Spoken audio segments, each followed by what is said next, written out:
Now a follow-up to a story we first told you about in July. Right, the city of Robertsdale has been dealing with issues of flooding after heavy rain caused a major sewage overflow last month. Now, though, repairs are in the works. Fox 10 News reporter Corey Pippen, he's digging deeper to find out what steps are being taken.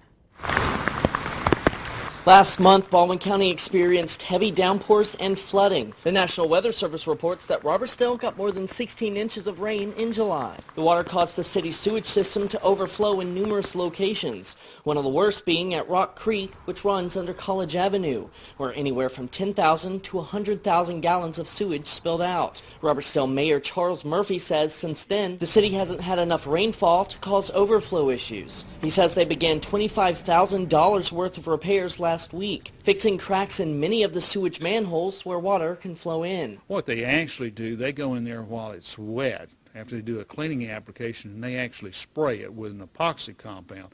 And what that epoxy does, it's like a glue, and it basically sticks to the walls, and it seals up all the cracks, and that basically seals up the structure to keep it from leaking. Part of College Avenue is shut down, and workers are replacing pipes that run underneath the road. Mayor Murphy says many of the pipes that run through this city date back as far as the 1930s and 40s. He says replacing many of them is just not feasible, but he says they're doing all they can to make sure complications like this don't happen again. Initially, when those sewer lines were put in the downtown area, they not only used it for the waste portion of the system, but they also used it as drainage applications where you had storm drains off of building structures or roadways that was actually that dumped into the sewer collection line.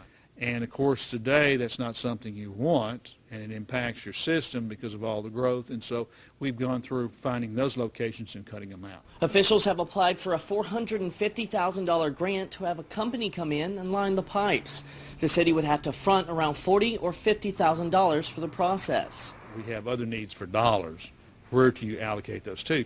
But this is a part of the process of the business that we offer, and we need to do a good job of it, and we're trying to improve that system. Reporting from Robertsdale, Corey Pippen, Fox 10 News.